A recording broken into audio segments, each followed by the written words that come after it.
I'm Zoe, 31 female, and my family called me their ATM with no spine in a voice note they accidentally sent me.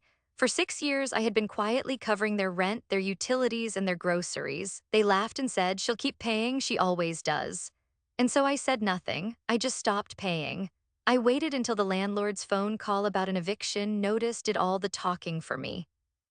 It all started with a sense of duty, a feeling so deeply ingrained in me that I never thought to question it. I was the successful one. While my parents, Linda and Robert, had worked hard in their younger years, a series of poor financial decisions and a refusal to adapt to a changing economy had left them in a precarious position by their late 50s. They lived in a constant state of just about to run out. My younger sister, Chloe, at 23, was the artist of the family, a free spirit who floated from one unpaid internship to another, her dreams always much larger than her bank account. And then there was my uncle, my mother's brother David, who had moved in with them after his own life fell apart. Together, they formed a household perpetually on the brink of financial collapse, and I was their safety net. My career as a senior software engineer provided me with a stability they could only dream of. I lived modestly, saved aggressively, and had a healthy disposable income. To me, helping my family wasn't a choice, it was an obligation. Family helps family, my mother Linda would say, her voice laced with a gentle, almost sweet-sounding guilt. We sacrificed so much for you and your education, Zoe. It's wonderful to see it paying off for all of us. And I believed her, I wanted to believe her. So when they first asked for help with rent 5 years ago, I didn't hesitate. It was supposed to be temporary just for a couple of months until my dad, Robert, found a better job. The better job never materialized, but the requests for help became a permanent fixture in our relationship. It started with rent, then it was the electric bill, then the internet. Soon, I was funding their weekly grocery deliveries, justifying it to myself by saying that at least I knew they were eating well. The first major sign that this was more than just helping out came about 4 years ago. Chloe had a brilliant idea for an online boutique selling handcrafted jewelry. She presented it to me with a detailed, colorful PowerPoint full of passion and ambition, but critically lacking any kind of realistic business plan. She needed $5,000 for startup costs, for inventory, a website, and marketing materials. "This is it, Zoe," she'd said, her eyes shining. "This is how I make my mark. I won't have to rely on you or mom and dad anymore." My father nodded solemnly. "She's got a good head on her shoulders, your sister, a real go-getter." My mother put her hand on my arm. "Think of it as an investment in her future, sweetie, an investment in family." I felt that familiar pang of responsibility. I was the one who could make this happen for her. If I said no, I would be the one crushing her dream. So I transferred the money, ignoring the small, skeptical voice in the back of my mind. The online boutique launched, made a grand total of 3 sales, 2 to my mother and 1 to my uncle, and then quietly faded into oblivion within 6 months. The expensive beads and tools were now collecting dust in a box in their garage. When I gently asked Chloe about it, she just sighed dramatically. "The market is just too saturated, Zoe. It's impossible for a small artist to break through. You wouldn't understand the struggle." The $5,000 was never mentioned again. It wasn't a loan, it was an offering. My offering to the family, absorbed into the ever-growing black hole of their needs. The second red flag was the incident with the car. My father's old sedan was his pride and joy, but it was constantly breaking down. One evening, I got a frantic call from my mother. "The transmission is gone, Zoe. The mechanic said it's a complete goner. Your father is devastated. It's his only way to get to his part-time job." The repair estimate she gave me was steep, $3,000. It was a significant amount, but the thought of my dad being unable to work, of the shame he would feel, was worse. I told them I'd cover it. I transferred the money that night, picturing my dad's relief. A month later, I was visiting their house for our monthly Sunday dinner. As I pulled up, I saw my dad in the driveway, proudly polishing the hood of his sedan. Uncle David was standing nearby, watching him. "She runs like a dream now, Dave," my dad said, beaming. "Can't believe all it needed was a new fluid line. Old Tommy at the garage only charged me a couple $100 for the part and labor." I froze in my car, the engine still running. A couple $100, not $3,000. I felt a cold knot form in my stomach. I got out of the car and walked over, trying to keep M. Why voice light? Hey dad, the car looks great. I thought the transmission was shot. My father's smile faltered for a fraction of a second. My mother, who must have heard me arrive, came bustling out the front door. Zoe, you're here. Oh yes, the car, isn't it a miracle? Tommy thought it was the transmission, but when he got in there, it was a much simpler fix. We were so relieved. So what happened with the rest of the money I sent? I asked, my voice quieter than I intended. Linda waved her hand dismissively, as if swatting away a fly. Oh, sweetie, thank goodness you sent it. With the money we saved on the car, we were finally able to pay off some of those old credit card bills that have been hanging over our heads. It was such a weight off our shoulders. You see, you're always looking out for us even when you don't realize it. Now come inside, dinner's almost ready. She herded me into the house before I could process what had just happened. They had lied. They had inflated the cost, taken my money given in good faith, and used it for something else without even telling me. But as I sat at the dinner table, watching them talk and laugh, the guilt began to creep back in. They were still struggling. The credit card debt was real. Did it really matter how the money was used, as long as it helped them? I swallowed my resentment along with my mother's dry pot roast and told myself it was fine. I was helping, that's what mattered. I was being a good daughter.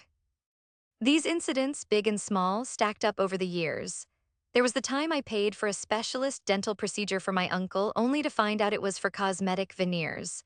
There was the emergency roof repair that turned out to be a down payment on a new hot tub for the backyard. Each time there was a plausible, if flimsy, explanation.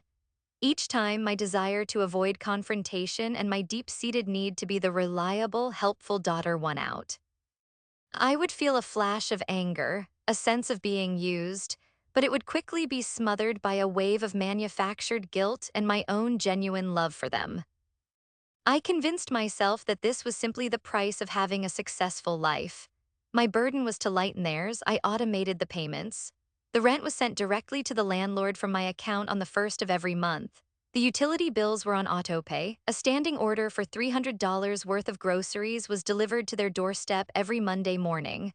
I had streamlined their dependency, making it so efficient that we rarely had to talk about it anymore. It became the quiet, unspoken foundation of our family dynamic. I was the provider and they were the grateful recipients, or so I thought. The day my world cracked open started like any other Tuesday. The morning was a blur of code, coffee, and virtual meetings. As a software engineer, my days were structured and logical. There was a clear relationship between input and output, between a problem and its solution. I found comfort in that logic, a stark contrast to the messy, unpredictable emotions of my family life. Around 3 p.m., I was deep in concentration, untangling a particularly nasty bug in a new feature rollout. My phone, lying face down on my desk, buzzed with a notification.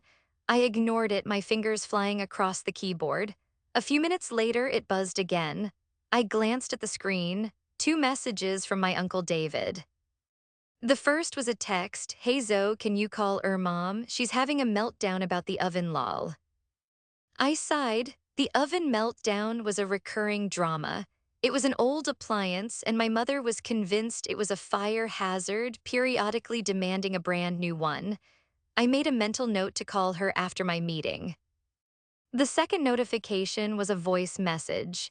This was unusual. My uncle was a texter, preferring short, misspelled sentences to the effort of actually speaking.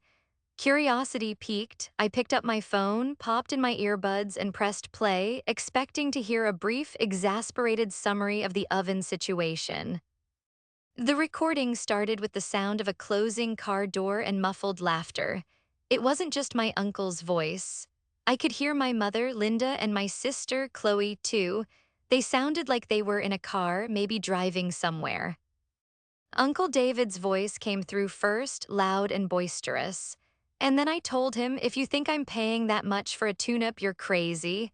Honestly, the nerve of some people. And Chloe giggled, just get Zoe to pay for it. She pays for everything else. A cold stillness washed over me. I sat bolt upright in my chair, my fingers frozen over my keyboard. My mother's voice, the voice that had always sounded so gentle and loving to me, was sharp and mocking. "Oh, don't worry, we'll get a new oven out of her soon enough. I've been working on it for weeks. Just a few more. Oh, I think I smell gas, performances, and she'll cave." They all burst into laughter. It was a harsh, ugly sound. It scraped again. Sent my eardrums feeling like a physical violation.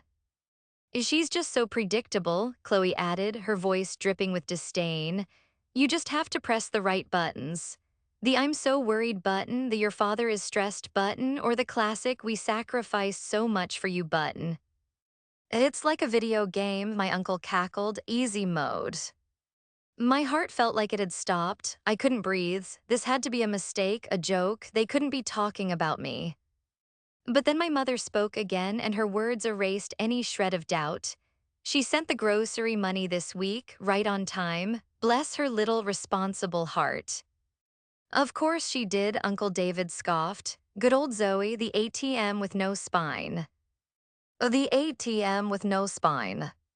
The phrase echoed in the sudden silence of my mind. It was so cruel, so specific, so utterly dismissive of everything I had ever done for them. The years of sacrifice, the bitten back anger, the constant worry about their well-being, all of it was reduced to a caricature. I wasn't their daughter or their niece. I was a machine, a utility, an appliance they used to make their lives easier. The voice note continued. Chloe was talking now. "Did you guys see the new patio set at the home goods store? It would look perfect next to the hot tub. Maybe we can tell her the fence is falling down and need emergency repair money." "Good one," David said. "She'll fall for it. She'll keep paying. She always does." The recording ended with another round of chilling laughter, followed by the sound of a click as my uncle presumably realized he'd stopped recording. I ripped the earbuds from my ears as if they were on fire. The office around me was silent, but my head was screaming. I stared at my monitor, at the lines of code that had made sense just minutes before. Now nothing made sense. I played the message again and again, a third time. I needed to be sure. I needed to burn their exact words, their exact tone into my memory. The mocking lilt in Chloe's voice, the smug satisfaction in my mother's, the dismissive grunt in my uncle's. They weren't just taking my money, they were laughing at me for giving it. They didn't love me, they didn't even respect me. They were parasites, and I was the host they were slowly draining dry, all while patting my head and telling me what a good girl I was. The text message he sent before it, "Can you call mom?" was clearly intended for my father or someone else. He had fumbled with his phone, sending the voice note to me by accident. It was a stupid, careless mistake, and in that one clumsy press of a button, my uncle had revealed the rotten truth of my entire family. A wave of nausea rolled through me. I felt hot, then cold. The years of quiet resentment, of swallowing my pride, of telling myself I was doing the right thing, it all came rushing back, but this time it wasn't quiet. It was a tidal wave of betrayal, and it was drowning me. For years, I had built my identity around being the responsible one, the one who held the family together. I had traded my own desires, my own peace of mind for their comfort, and they had rewarded me with mockery. They saw my kindness as weakness, my love as stupidity, my generosity as an endless resource to be exploited without a second thought. I looked at my phone, at the name Uncle David on the screen. I thought about calling him, about screaming. I thought about forwarding the message to my mother and sister with the simple question, "Is this what you really think of me?" But what would that accomplish? They would deny it. They would backtrack, lie, and manipulate. They would turn it around on me. My mother would cry, accusing me of misunderstanding, of being too sensitive. Chloe would claim it was a dark joke. My uncle would say he didn't know what I was talking about. They would gaslight me until I was the one apologizing. I had seen them do it 100 times in smaller ways. No, a confrontation would give them a chance to squirm away. It would turn into another drama, another emotional performance where I was cast as the villain for daring to be hurt. "She'll keep paying," my uncle's voice echoed in my head. "She always does." A strange and terrible calm settled over me. It was a cold, hard clarity that I had never felt before. They had made a prediction. They had laid out their entire thesis about who I was in one smug, confident sentence. And I was going to prove them wrong. I wouldn't scream, I wouldn't cry, I wouldn't even send a text message. I would do nothing, I would simply stop. The ATM, as they so lovingly called it, was about to be permanently out of service. The drive home from the office was a blur. I remember gripping the steering wheel so tightly my knuckles were white, the sound of their laughter from the voice note playing on a loop in my head. Each chuckle, each sneering word was a fresh stab of pain. By the time I walked into my quiet, empty apartment, the initial shock had begun to curdle into a deep, profound sorrow.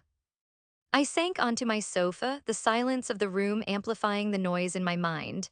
For years, I had carried a mental image of my family. It was a picture of flawed but loving people struggling to get by, bound together by blood and a shared history. I was the strong pillar holding up a fragile but precious structure. That image was now in ashes. The voice note had been a wrecking ball, and it had demolished the entire foundation of my life. I pulled out my phone and scrolled through old photos. There was one from 2 Christmases ago. We were all wearing silly reindeer antlers my mother had bought. My sister Chloe was hugging me, a wide smile on her face. In the photo, I saw love. Now all I could see was the calculation behind her eyes. Was she smiling because she loved her sister, or because her sister had just paid for every single gift under the tree?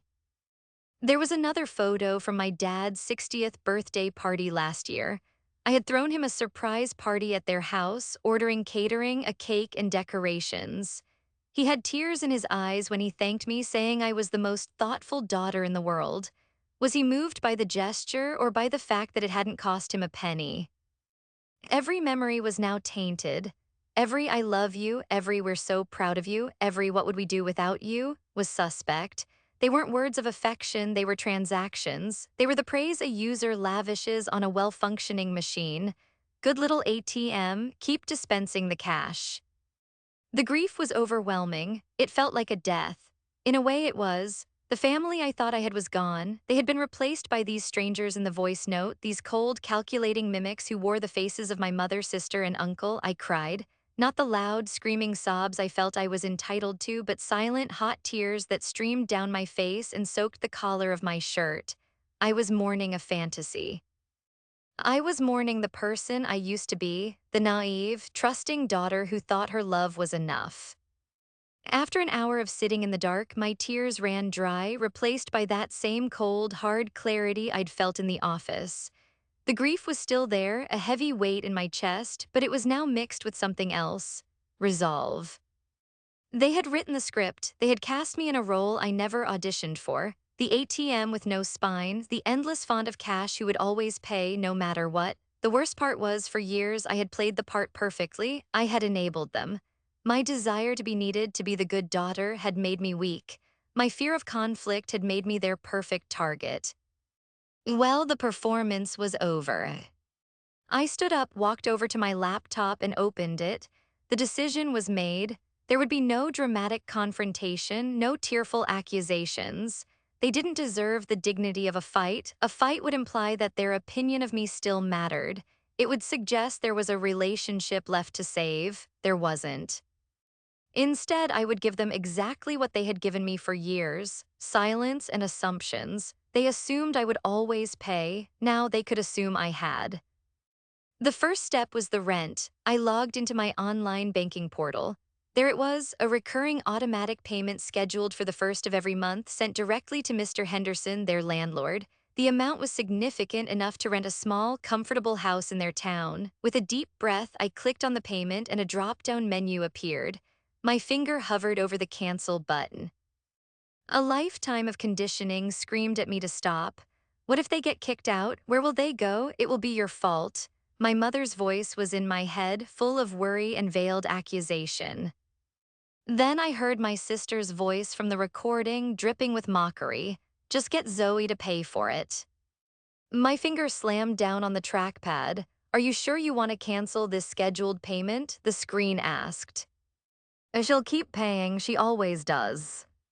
I clicked confirm. A small, green notification appeared at the top of the screen. Your scheduled payment has been successfully canceled. A jolt went through me. It wasn't triumph, not yet. It was terror and liberation all at once. I had just cut the main artery of their life support. Next, the utilities, electricity, gas, water, internet, all of them were linked to my credit card for auto payment. One by one, I logged into the provider websites. One by one, I navigated to the billing section. One by one, I removed my payment information. It took less than 10 minutes to dismantle the entire financial scaffolding I had spent 6 years building around them.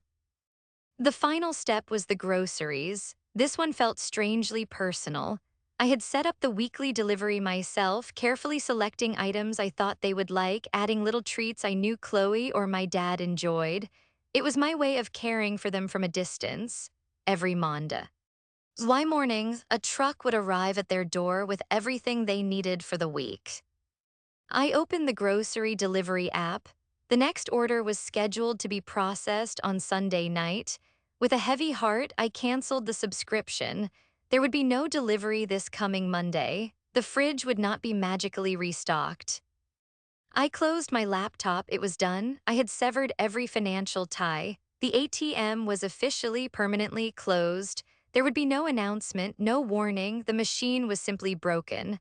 Now all I had to do was wait for them to realize it.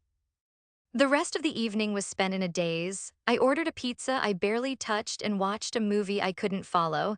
Every time my phone buzzed, my heart leaped into my throat, but it was just work emails or spam notifications. They hadn't noticed anything yet. Of course they hadn't. Why would they? The machine was still supposed to be working. Before I went to bed, I did one last thing. I went into my contacts and created a new group, the board of directors. I added my mother, my father, my sister, and my uncle. Then I set a custom silent ringtone for that group. Their calls and texts would no longer make a sound. They would arrive in silence, just as their betrayal had. It was a small act, but it gave me a sliver of control in a situation where I had felt so powerless. I was no longer at their beck and call. I would see their attempts to reach me on my own terms when I was ready. As I lay in bed staring at the ceiling, I knew the coming weeks would be the hardest of my life. The guilt would be a constant battle, but the memory of their laughter was my shield. The phrase ATM with no spine was my armor. They had given me the tools to fight back, and I was finally going to use them. The first few days after the great severance, as I began to call it in my head, were eerily quiet. It felt like the calm before a storm. I went to work, wrote my code, attended my meetings, and did my best to act as if a fundamental pillar of my universe hadn't just crumbled. But beneath the surface of my normal routine, I was vibrating with a nervous energy. I checked my phone constantly, watching for the first sign that they had noticed. On Wednesday, the day after the voice note, a text from my mother popped up on my screen. I saw the notification banner appear silently at the top. Linda, that oven is making the funny smell again. I really think it's dangerous. Your father is worried. Call me. A week ago, this text would have sent a jolt of anxiety through me. I would have dropped what I was doing, called her, listened to her 20-minute monologue of escalating fears, and probably ended the call by promising to look up new ovens online. Today, I read the text and felt nothing but a cold, hard stone in my gut. I've been working on it for weeks. Her voice from the recording sneered in my memory. A few more, I think I smell gas, performances, and she'll cave. It was exactly as she described, a performance, and I was no longer the audience. I read the message, swiped it away, and went back to my work. Later that evening, a text from Chloe. Chloe, hey ye so bored, saw the cutest boots online, my size and everything, only $250, what a steal lol. The winking emoji felt like a taunt. This was her standard operating procedure. The casual mention of a desired item followed by the passive-aggressive hint. It was a test, a little nudge to the ATM to see if it would dispense. In the past, I might have sighed and replied, send me the link, knowing it was easier than dealing with her sulking later. This time, I just stared at the message. I pictured her typing it, so confident that her cute request would be fulfilled. The image filled me with a quiet, simmering anger. I put my phone down and picked up a book. The silence was my answer. Friday came and went. A few more texts trickled in. My Uncle David sent a blurry photo of a fish he'd supposedly caught. My father sent a generic, hope you're having a good week. They were probes, little pings into the void to make sure the connection was still active. I ignored them all. My silence was a wall they hadn't yet realized they were talking to. The real test came on Sunday night. That was when the weekly grocery order would typically be processed for Monday delivery. I found myself watching the clock, my stomach in knots. I felt a powerful urge to reverse course, to reinstate the order just this once, to put off the inevitable confrontation. The voice of guilt was strong, whispering that they would have no food. It's your fault. You're punishing them. You're being cruel. Then I played the voice note again. I kept it saved in a special folder on my phone, a dose of bitter medicine for when my resolve wavered. A ATM with no spine. And she'll keep paying, she always does. The guilt receded, replaced by the steely calm. I turned my phone off for the rest of the night. Monday morning, I woke up feeling a strange mix of dread and anticipation. Sometime around 10 a.m., their usual delivery window, my phone, which I had turned back on, lit up with an incoming call from my mother. It was silent, thanks to my new settings. I watched her name flash on the screen, my heart pounding. I let it go to voicemail. A minute later, a text appeared. Linda, did the grocery delivery get delayed? It hasn't arrived. I was planning to make that casserole tonight. I read the text, and a small, humorless smile touched my lips. The first crack in their perfect, effortless world. The machine had failed to perform a scheduled task. I typed out a half-dozen replies in my head. I don't know, Mom, maybe you should call the store. I canceled it, but I sent none of them. Silence was the plan, silence was the weapon. Another call from my mother, I ignored it. A text from Chloe. Chloe, where are the groceries? The fridge is literally empty. I'm hungry. The entitlement in that message was breathtaking. Not, hey, did something happen? Or is everything okay? But a demand, an accusation, as if I were a salaried employee who had failed in her duties. Throughout the day, the messages and missed calls piled up. They were a digital monument to my family's dawning panic. They started calling each other, I imagined, their voices full of confusion and frustration. Did you talk to Zoe? She's not answering my calls. This is so weird. By evening, the tone of the texts had shifted from confusion to irritation. Linda, Zoe, this isn't funny. I need to know what happened with the grocery order. Please call me immediately. Uncle David, hey kid, your mom is freaking out. What's going on? The hardest one was from my father. Robert, Zoe, please just let us know you're okay. That one almost broke me. My dad had always been the passive one, the quiet enabler, but he was still my dad. The message preyed on my deepest fear, that in punishing them for their betrayal, I was also hurting the one person who might have a sliver of genuine, albeit weak, affection for me. I held my phone, my thumb hovering over his name. I could just text him back. I'm fine, Dad, just busy. It would be so easy. But what would that do? It would open a door. It would signal that the wall had a crack. They would pour through that crack, all of them with their manipulations and their manufactured dramas, and I would be right back where I started.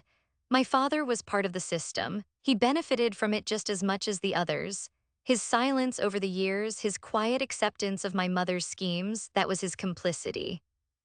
I took a deep breath, put the phone back down, and reminded myself of the goal. This wasn't about punishment. It was about consequences. For years, their actions had no negative consequences because I had always been there to absorb them. Now, for the first time, they were going to have to face the direct result of their own behavior. The first of the month was a week away. That would be the real explosion. The groceries were an inconvenience. The rent was a catastrophe. I knew the storm was just beginning to gather. But for the first time in a long time, I felt ready for the rain. I had my armor, I had my silence, and I had their own words to keep me strong. The week that followed the failed grocery delivery was a masterclass in my family's escalating manipulation tactics. Their confusion had morphed into a sustained campaign to get my attention, and with each failed attempt, their desperation grew more palpable. My phone became a battlefield of ignored calls and unread messages. Phase 1 was feigned concern. Linda, Zoe, honey, we're all getting very worried. It's not like you to just disappear. Did something happen at work? Are you sick? Please, just a single word to let us know you're alive. Chloe, seriously, Zoe, this is freaking me out. Are you okay? I'm starting to think I should come over and check on you. The empty threat from Chloe was almost laughable. It would require her to spend her own money on gas to drive the 40 minutes to my apartment, a sacrifice I knew she was unwilling to make. They weren't worried about me, they were worried about the disruption to their service. My well-being was only relevant insofar as it affected my ability to pay. When the Concerned Family Act didn't work, they moved on to phase 2, guilt and accusation. Linda, I don't know what we could have possibly done to make you treat us like this. I raised you to be better than this, Zoe, to ignore your own mother. It's just cruel. Your father is so upset he can't sleep. Uncle David, your sister had to use her last $20 to buy ramen and bread for the house. Hope you're happy. I read the message from my uncle and felt a surge of cold fury. Chloe was 23 years old. The idea that it was my responsibility to spare her from the indignity of buying her own ramen was the very core of our toxic dynamic. I was supposed to feel guilty that she had to experience a tiny fraction of normal adult responsibility. In the past, I would have. Now I saw it as a long overdue lesson in basic life skills. The days leading up to the first of the month were the worst. The anxiety in their messages was a rising tide. They were starting to think about the bigger bills. They were starting to connect the dots between the missing groceries and the looming rent payment.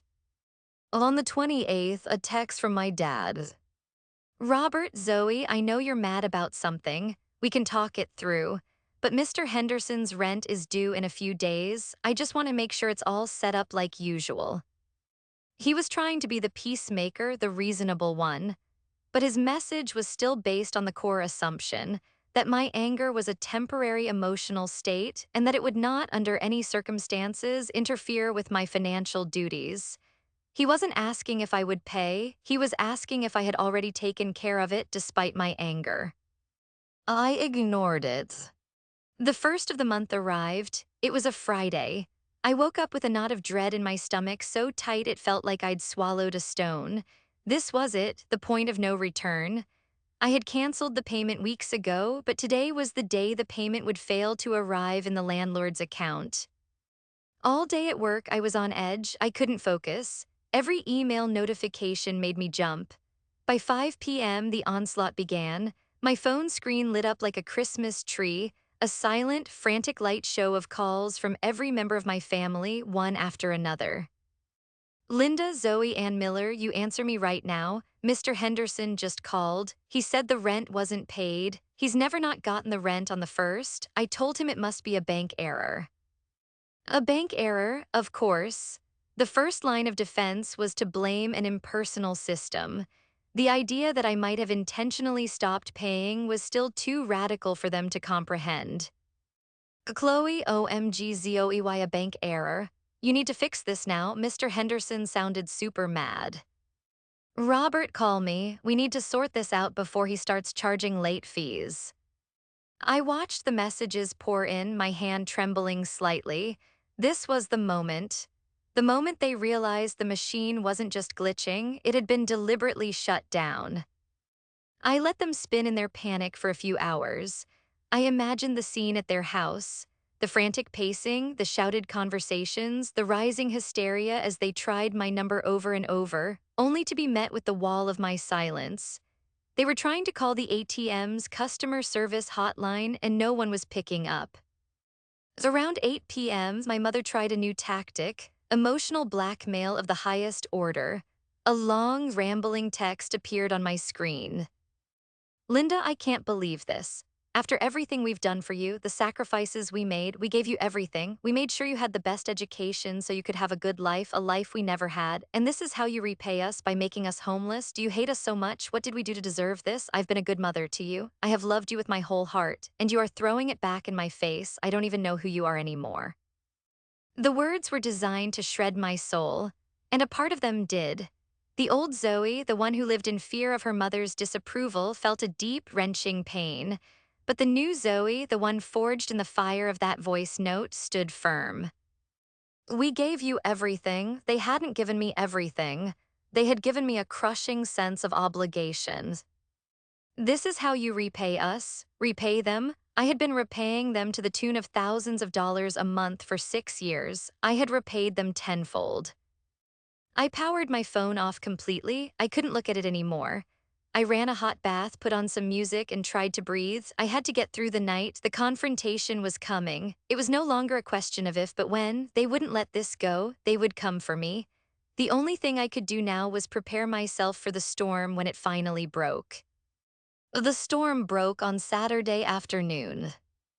I was in my living room trying to lose myself in a book when a loud, aggressive banging rattled my apartment door. It wasn't a knock, it was a summons. My heart hammered against my ribs. I knew exactly who it was. I hadn't expected them to show up so soon, but in hindsight, I should have. Their panic had reached its peak. I took a deep, shaky breath, placed my phone on the coffee table, and walked to the door. I didn't look through the peephole. I already knew what I would see. I turned the lock and opened the door just enough to see them. All four of them were crammed in the hallway, their faces a mixture of fury and desperation. My mother, Linda, was in the front, her expression thunderous. My father, Robert, stood behind her looking pale and anxious. Chloe was beside him, arms crossed, glaring at me as if I were a stranger who had personally wronged her. And Uncle David hover. Ed in the back, looking shifty and avoiding my gaze. Finally, my mother snapped, trying to push the door open wider. Are you going to let us in, or are you going to make us air our family's dirty laundry in the hallway? I didn't move. I kept my hand firmly on the door, holding my ground. There's nothing to talk about. My voice was surprisingly steady. Nothing to talk about? Linda's voice rose, cracking with indignation. Mr. Henderson served us with a pay or quit notice this morning. An official notice, Zoe. We have 5 days to pay the rent plus late fees or we get an eviction notice. Do you understand what that means? We're going to be thrown out on the street. Why didn't you fix the bank error? Chloe demanded, her voice sharp. We've been calling you nonstop. Did you even talk to the bank? There was no bank error, I said calmly. The four of them stared at me, a wave of collective shock passing over their faces. The idea that this was a deliberate act was finally sinking in.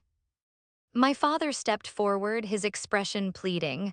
Zoe, please, whatever we did, we can fix it. Just talk to us. Don't do this to us, to your mother. Do this to you? I felt a bubble of hysterical laughter rising in my throat, but I choked it down. I haven't done anything, I just stopped doing things. My mother's eyes narrowed. The feigned panic was gone, replaced by pure, uncut rage. You stopped, you just stopped. After everything, you think you can just cut us off? We are your family. A family doesn't treat one of its own like a machine, I shot back, my voice gaining strength.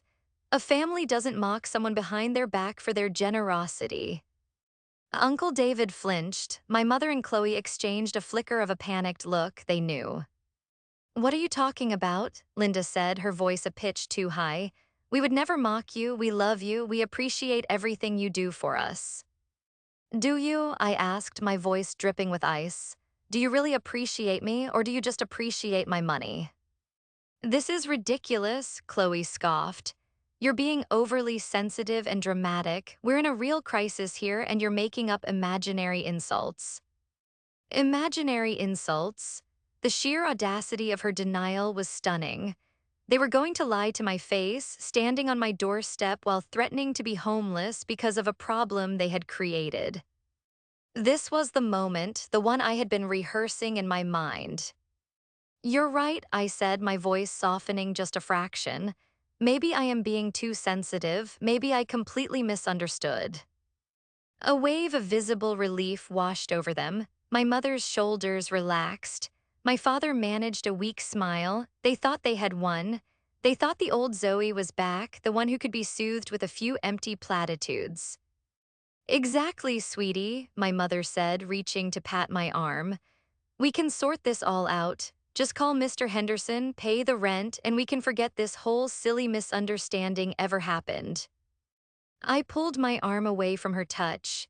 First, I said, looking each of them directly in the eye, I just want you to listen to something, so we can all be on the same page about what was said.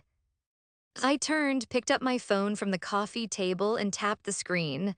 I turned the volume all the way up, and then I pressed play. The sound of my uncle's boisterous voice filled the hallway, tinny and distorted coming from the phone's speaker, but undeniably his. And then I told him, if you think I'm paying that much for a tune-up, you're crazy. Honestly, the nerve of some people. The color drained from Uncle David's face. He looked like he'd seen a ghost. Then came Chloe's giggle, sharp and clear. Just get Zoe to pay for it. She pays for everything else. Chloe froze, her mouth falling open slightly. She looked at my mother in pure panic. My mother's voice was next, laced with that mocking tone I now knew so well. Oh, don't worry, we'll get a new oven out of her soon enough. I've been working on it for weeks. Just a few more. Oh, I think I smell gas, performances, and she'll cave. My mother flinched as if she'd been struck. Her eyes, which had been blazing with self-righteous anger just moments before, were now wide with horror and disbelief. She was hearing herself, her true self, and the sound was hideous. I let the recording play, every last damning word. And she's just so predictable, you just have to press the right buttons. It's like a video game, easy mode. Good old Zoe, the ATM with no spine. At that line, my father, who had been standing silently, visibly crumpled. He leaned back against the wall, his face ashen, and covered his eyes with his hand. He hadn't been in the car, but he was hearing the truth now. He was hearing the culture of contempt his wife and family had cultivated under his roof. The recording ended with their shared, ugly laughter, which echoed in the tense silence of the hallway. When it W. As over, no one spoke. The fury, the indignation, the pleading, it had all evaporated. All that remained was the raw, toxic truth hanging in the air between us. They had been caught, utterly and completely. There were no excuses, no denials, no way to wriggle out of this. I looked at my mother. Her face was a mask of shame. She couldn't meet my eyes. Chloe was staring at the floor, her cheeks burning red. My uncle looked like he wanted the ground to swallow him whole. So, I said, my voice as cold and clear as a winter morning. Tell me again how much you love and appreciate me. Tell me again how I'm being overly sensitive. Tell me again that I misunderstood. Linda opened her mouth, but only a dry, croaking sound came out. She closed it again. For 6 years, I continued, the words I'd been holding back for weeks finally pouring out, not in a shout, but in a low, controlled torrent. For 6 years, I have put your needs before my own. I worked overtime so you wouldn't have to worry. I gave up vacations so you could have a new hot tub. I ate cheap meals so you could have steak. I did it because I thought that's what family does. I did it because I loved you and I thought you loved me back. I took a step back into my apartment. But you don't see a daughter or a niece or a sister. You see a thing, a resource, an ATM with no spine. You said it yourselves. I looked at them one last time, a group of strangers standing outside my door. The eviction notice is your problem. The late fees are your problem. The empty fridge is your problem. From this moment on, every single one of your problems is your own. The bank is closed. The machine is broken. The ATM is permanently out of service. Tears were now streaming down my mother's face. They were not the crocodile tears of her past performances. They were the real, bitter tears of consequence. Zoe, please, she whispered. We're sorry. We are so, so sorry. I'm sure you are, I said, my voice devoid of emotion. You're sorry you got caught. And with that, I closed the door. I didn't slam it. I closed it softly, decisively. I turned the deadbolt, and the sound of it clicking into place was the most satisfying sound I had ever heard. I leaned my back against the door, listening to the muffled sounds of their shock and despair on the other side. After a few minutes of stunned silence, I heard them shuffle away, their footsteps heavy with the weight of a reality they could no longer escape. A profound sense of quiet settled over me. It wasn't just the absence of their voices, it was the absence of their weight. The crushing burden of responsibility, the constant hum of anxiety for their well-being, the heavy cloak of guilt, it was all gone. I was light, I was free. The price of that freedom was the family I thought I had, but I now knew that family had never really existed in the first place. I had lost nothing but an illusion. And in its place, I had found something infinitely more valuable, my spine. To anyone reading this who feels like they are the designated fixer in their family, the one everyone turns to but no one truly sees, I want you to know that your value is not determined by your utility to others. Your kindness is not a weakness, and your generosity does not entitle anyone to treat you with disrespect. Sometimes the most powerful act of love is not giving more but letting go. It's allowing people to face the consequences of their own choices. It's choosing your own peace over their comfort. It's finding your voice, even if that voice is just the sound of a clicked button canceling a payment, followed by a long, powerful, and healing silence.